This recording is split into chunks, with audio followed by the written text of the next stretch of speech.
శ్రీ సీతారాముల కళ్యాణ ఉత్సవానికి అంకురార్పణ, పసుపు దంచుట, గోటి తలంబ్రాల ప్రక్రియను స్వామివారి దివ్య అనుగ్రహం ఆశీస్సులతో శ్రీ సత్యసాయి సేవ సమితి సోమవారం నల్గొండలో నిర్వహించుకోవడం జరిగినది. ఈ కార్యక్రమంలో మొత్తం 14 మంది సమితి సభ్యులు పాల్గొని మాట్లాడారు.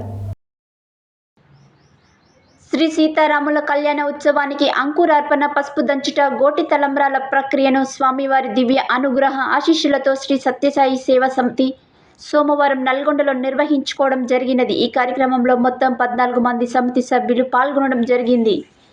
ఈ కార్యక్రమంలో జొన్నలగడ్డ సందీప్ రెడ్డి, శివవంశీ యాదగిరి, జయశ్రీ, శైలజ, కంచర్ల విజయరెడ్డి, దేవి, పార్వతి, చంద్రిక, సావిత్రమ్మ, రాజ్యలక్ష్మి, సాహితి, శ్రీ సత్యసాయి సేవ సమితి తదితరులు పాల్గొన్నారు.